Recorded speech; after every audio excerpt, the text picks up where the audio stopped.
Shalom semuanya. Ya Tuhan, si isu loh Rek. Kita harus semangat karena kalau datang ke gereja nggak dapat berkat, nggak dapat apa yang kalian bawa ke rumah sia-sia. Jadi aku minta waktu kalian 20 menit aja untuk fokus ke sini, untuk ngeliat apa yang dan dengerin apa yang Tuhan pengen sampaikan, karena aku yakin ada berkat buat kalian. Sebelumnya thank you buat Cek Christine, Kak Andy, kasih kesempatan buat aku bisa sharing di sini. Di 2 bulan ini kita bahas soal apa, ada yang tahu tema besarnya apa?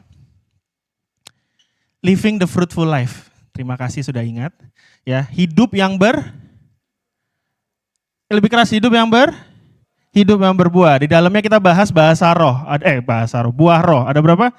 9. Hari ini kita nyampe di goodness and faithfulness, kebaikan dan kesetiaan. Tapi sebelum kita mau bahas goodness sama faithfulness, ini boleh ditampilin kakak-kakak multimedia. Sebelum kita bahas goodness and faithfulness, aku mau bahas dulu tentang hidup yang berbuah. Ya, menjadi penting menurut aku saat kita tahu hidup yang berbuah itu seperti apa. Seseorang yang hidup ya, hidup, Gabriel hidup, Victor hidup ya. Berbuah adalah sebuah keharusan.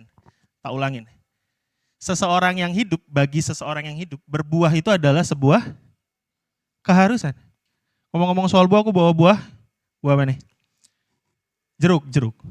Tanpa aku harus kasih tahu, kalian tahu kalau misalnya buah jeruk ini dihasilkan oleh pohon jeruk ya. Gak ada cerita tiba-tiba pohon mangga ngasilin buah jeruk. Adalah sebuah keharusan buat pohon jeruk menghasilkan buah. Adalah sebuah keharusan buat pohon mangga untuk menghasilkan buah mangga. Jadi adalah sebuah keharusan untuk seseorang Kristen, pengikut Kristus, untuk berbuah dan berdampak sesuai dengan nilai-nilai Kristus. Itu yang penting tuh teman-teman. Kalau ngomong-ngomong soal hasil pasti ada sebuah prosesnya. Hari ini kita mau belajar sedikit dari video, boleh kakak-kakak videonya. Ada dikit video biar ada visualnya gitu ya, kalian nggak ngeliat aku doang. Nah.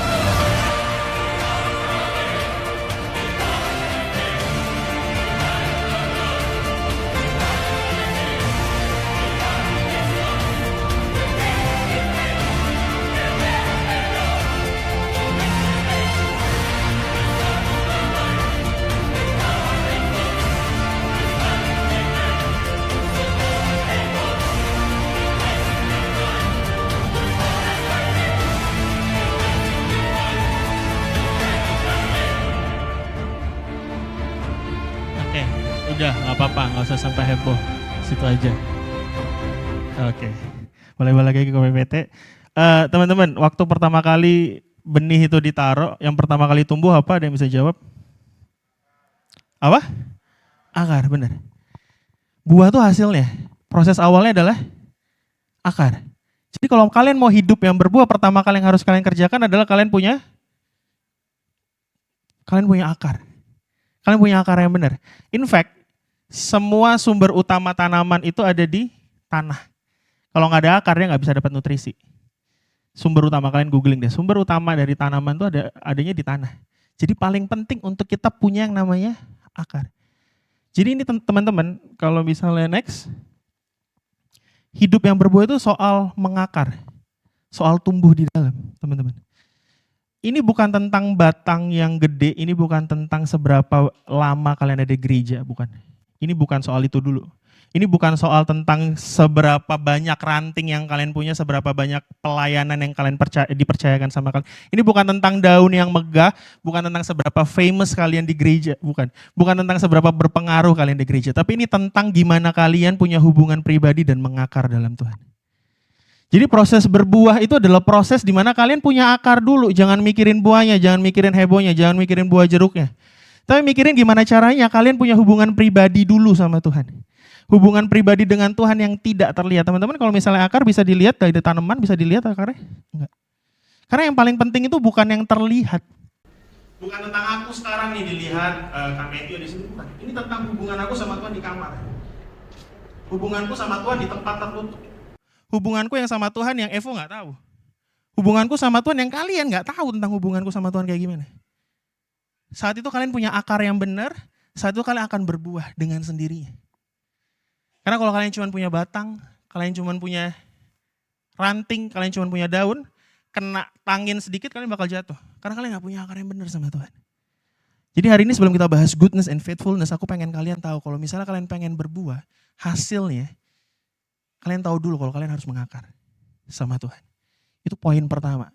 Karena tadi dikasih tahu kalau misalnya tumbuhan yang pertama kali tumbuh adalah akarnya. Gak ada benih datang, benih ditaruh langsung jadi batang, gak ada. Benih ditaruh langsung jadi buah, enggak. Proses pertama yang harus kalian lalui adalah mengakar. Next.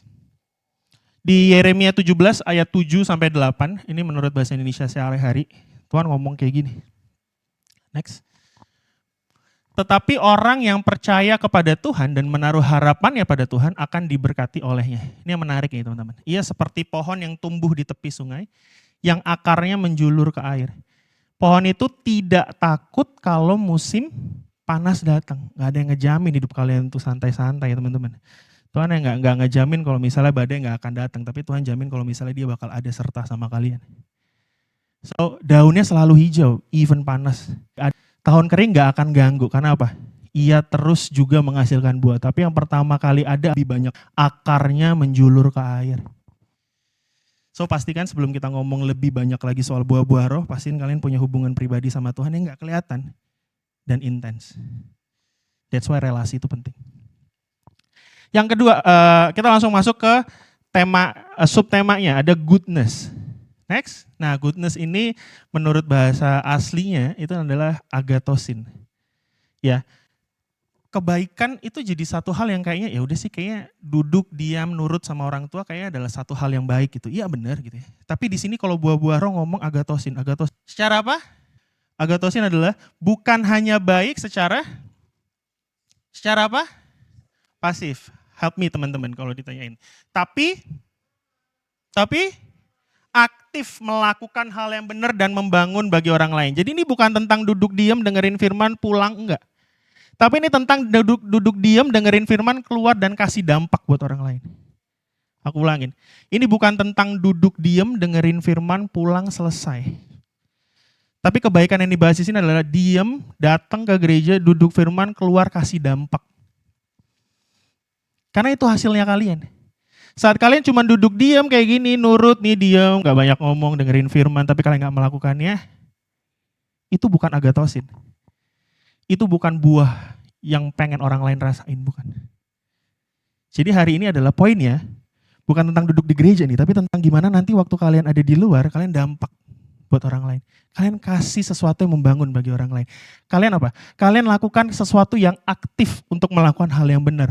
Aktif melakukan hal yang benar. Oke? Ada satu contoh di Alkitab, Tuhan kasih satu perumpamaan yang menurutku sangat clear gitu ya. Teman-teman boleh buka di Lukas 10 ayat 25 sampai 37 ya, dibuka Alkitabnya. Kita mau baca ada 12 ayat panjang ini. Yuk. Lukas 10 ayat 25 sampai 37. Ayat ganjilnya cewek, ayat genapnya cowok. Amin. Ya, sedikit amin ya. Amin. Ya, kurang banyak. Amin. Oh, haleluya, senang. Terima kasih Brian. Oke, kita mau baca ya. Lukas 10 ayat 25 sampai 37 ya. Mulai dari cewek dulu ya. Lukas 10 ayat 25. Yuk. Pada suatu untuk mencobai Yesus, katanya, "Guru, apa yang harus kuperbuat untuk memperoleh hidup yang kekal?" Cowok.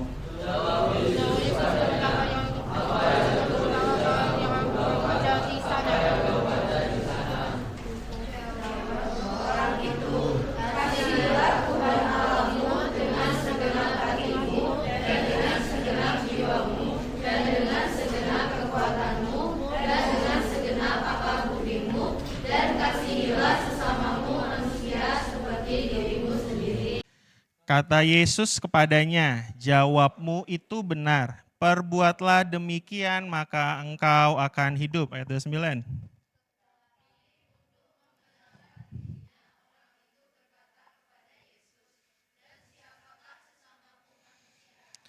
Jawab Yesus, "Adalah seorang yang turun dari Yerusalem ke Yeriko.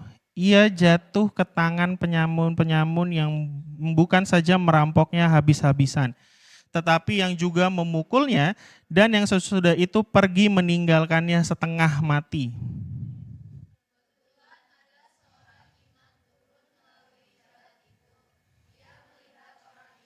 Tetapi ia melewatinya dari seberang jalan. Demikian juga seorang Lewi datang ke tempat itu. Ketika ia melihat orang itu, ia melewatinya dari seberang jalan. Ketika ia yang sedang dalam. Dan ketika ia melihat orang itu, belas kasihan. Ia pergi kepadanya lalu membalut luka-lukanya. Sesudah ia menyiraminya dengan minyak dan anggur. Kemudian ia menaikkan orang itu ke atas keledai tunggangannya sendiri, lalu membawanya ke tempat penginapan dan merawatnya.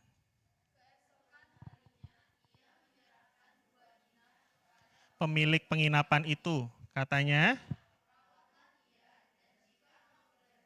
lebih dari ini, menurut pendapatmu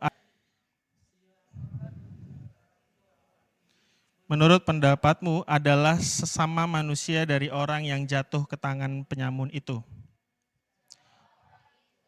Orang yang telah menunjukkan belas kasihan kepadanya. Kata Yesus kepadanya, pergilah. Amin. Teman-teman, ada orang jatuh diceritain, imam tuh orang baik gak? Hah? Imam orang baik, awalnya imam orang baik. Ya, si siapa satu lagi? Lewi. Lewi itu hamba Tuhan kalau sekarang tuh. Para hamba Tuhan tuh dulu ada di suku Lewi. Orang baik gak dasarnya? Dasarnya orang baik. Tapi ternyata yang dibilang Tuhan orang baik adalah orang Samaria. Hai. Orang baik itu adalah orang Samaria. Teman-teman tahu nggak kenapa dikasih tahu namanya orang Samaria? Kenapa nggak orang Batak? Kenapa nggak orang Jawa? Kenapa orang Samaria? Samaria itu adalah dulu lawannya orang Israel, orang Yahudi. Jadi nggak pernah akur tuh. Orang Yahudi sama orang Samaria nggak pernah akur. Jadi Tuhan ngasih satu perumpamaan yang ekstrim. Yang ngebantuin orang Yahudi bukan imamnya sendiri, bukan. Bukan suku Lewi yang satu bangsa, bukan. Tapi siapa? Samaria. Jadi hal yang penting untuk kebaikan yang tadi aku bilang soal agatosin adalah berbuat aktif. Jadi bukan saat orang lain, teman kalian, malah kan kalian butuh sesuatu, butuh kalian untuk bisa berdampak, malah kalian biarin.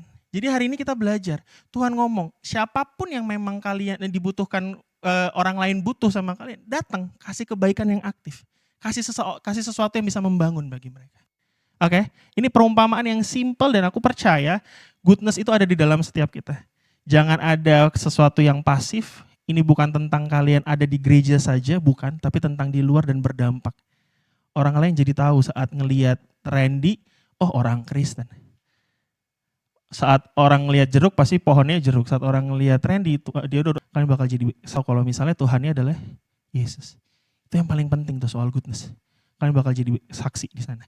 Yang kedua, faithfulness. Faithfulness menurut bahasa aslinya next, ya pistis.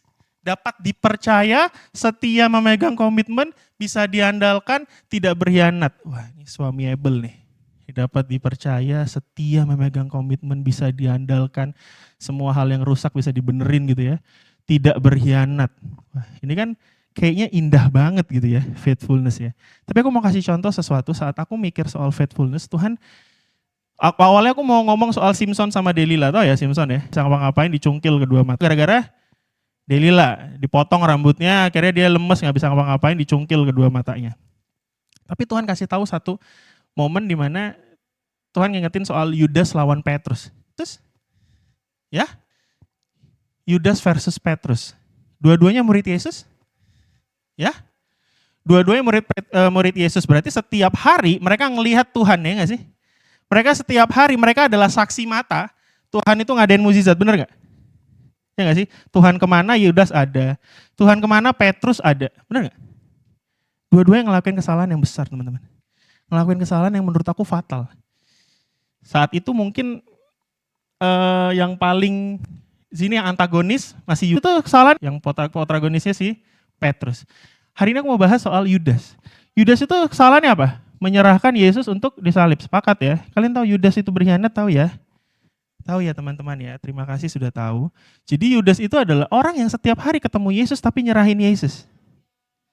Ya, orang yang setiap hari sama temennya tapi akhirnya ngomongin temennya di belakang. Nah, itu tuh Yudas.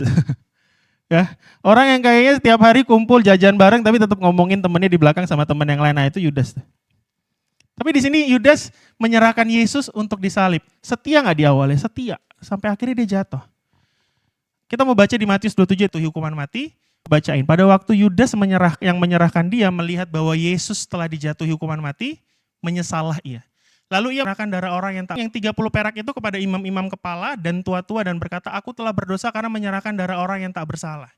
Tetapi jawab mereka, jawab imam-imam dan kepala tua dan tua-tua itu, apa urusan kami dengan itu? Itu urusanmu sendiri. Maka ia pun melemparkan uang perak itu ke dalam bait suci lalu pergi dari situ dan menggantung diri. Teman-teman, Yudas memilih untuk apa? Yudas memilih untuk setelah melakukan kesalahan gak balik. Saat dia ngelakuin kesalahan, dia gak balik lagi ke posisi yang sebenarnya dia harus kerjain. Makanya dia memutuskan untuk menggantung diri. Kalau Petrus, next, cepet aja gak apa-apa. Next Petrus, dosanya Petrus apa? Menyangkal 3 kali. Menyangkal 3 kali, sama-sama fatal gak sih? Ya nggak sih, aku temenan sama Randy udah berapa tahun gitu ya, terus tiba-tiba Randy temenmu, enggak. 3 kali. Petrus ngomong kayak gitu, waktu Tuhan ngomong kalau misal kamu akan menyangkal aku sebelum ayam berkokok, itu dia ngomong enggak lah Tuhan. Nggak mungkin aku nyangkal Tuhan. Tapi akhirnya nyangkal 3 kali. Lukas 24 ayat 9 dan 12. Apa sih sebenarnya yang dilakukan Petrus setelah menyangkal Yesus 3 kali? Dan setelah mereka kembali dari kubur, mereka menceritakan itu Maria Magdalena ya. Semuanya itu kepada ke-11 murid. Ke-11 murid. Berarti saat itu, setelah Petrus menyangkal Tuhan, dia balik ke siapa? Dia balik ke murid-muridnya. Dia balik ke komunitasnya. Dan kepada semua saudara yang lain. Buktinya apa? Ayat 12 dikatakan, sungguh pun demikian Petrus bangun lalu lari ke kubur itu. Ketika ia menjenguk ke dalam, ia melihat hanya kain kafan saja. Di sini ngebuktiin bahwa saat Petrus ngelakuin kesalahan yang fatal, menyangkal Yesus berapa kali? 3 kali, dia balik ke komunitasnya. Teman-teman, untuk menjadi seorang yang tadi dikatakan pistis itu susah banget. Dan aku percaya kita semua punya komitmen tidak berkhianat itu susah banget. Ada kalanya kita jatuh. Dan aku percaya kita semua pernah buat kesalahan. Faithfulness itu untuk menjadi seorang yang sangat-sangat setia susah. Daud aja next. Daud aja itu udah sebegitunya kesayangannya Tuhan tetap jatuh. Dia pernah berzina sama Bathsheba, dia ngebunuh Uria. Orang kesayangannya Tuhan tuh. Tapi hal penting di sini yang aku mau kasih tahu adalah bahwa faithfulness itu buat kita, saat kita jatuh, gimana cara kita bisa balik ke titik di mana kita pertama kali ketemu sama Tuhan. Teman-teman pemain musik bisa naik ke atas panggung. Terima kasih teman-teman. Bahwa hari ini kita masih dikasih kepercayaan sama Tuhan untuk bisa ada di sini. Goodness and faithfulness itu adalah sesuatu yang sebenarnya kata Kotimot, kita tuh dilahirkan gak bisa jadi orang yang sabar. Manusia pada dasarnya itu bukan orang yang sabar, bukan orang yang bisa bermurah hati. Kita tuh dasarnya bukan orang yang baik. Kita dasarnya itu bukan orang yang tiba-tiba punya kesetiaan gitu, enggak. Dasarnya kita tuh dosa teman-teman. Tapi hari ini kita belajar bahwa yang pertama, soal mengakar. Saat kalian mengakar sama Tuhan tuh kalian gak penting tentang apa yang terjadi dalam kehidupan kalian. Buah yang kalian hasilkan tuh adalah buahnya Kristus. Buah roh. Yang kedua adalah soal goodness adalah sesuatu yang aktif bukan pasif. Dan faithfulness adalah gak apa-apa kalian jatuh. Tapi ini poin gimana caranya kalian balik ke tempat dimana kalian pertama kali ketemu Tuhan. Gak apa-apa kalian mungkin jatuhnya jauh banget ke dalam. Tapi jangan lupa ngerangkak untuk balik ke posisi di mana Tuhan pertama kali ketemu sama kalian. So hari ini teman-teman, gak ada contoh di Alkitab yang sempurna selain Yesus. Gak ada contoh di Alkitab yang benar-benar mulia dan sempurna selain daripada teladan kita sendiri, Tuhan Yesus. Kakak lighting boleh kayak lagi PAW. Hari ini kita mau datang ke Tuhan, kita mau bangun akar kita. Karena saat kita punya akar, kita effortless untuk ngasilin buah. Effortless. Yang penting adalah gimana cara kita punya akar yang benar sama Tuhan. Hari ini kita mau datang lagi sama Tuhan. Siapa di sini dengan motivasi apapun deh. Boleh gak sih datang ke Tuhan cuman pengen ketemu lagi sama Tuhan? Siapa di sini yang pernah ngerasain hadirat Tuhan? Boleh angkat tangan? Boleh angkat tangan? Lebih tinggi lagi aku pengen tahu. Saat ngerasain hadirat Tuhan tuh kalian kayak gak pengen stopnya gak sih? Beberapa daripada kalian merasakan itu dan aku yakin semua ngerasain itu. Gak pengen stop, kayak pengen terusnya ada di sini ya gak sih? Kayak pengen nangis terus, kayak pengen Tuhan, ini kayak damai banget. Dan itu yang Tuhan pengen sebenarnya.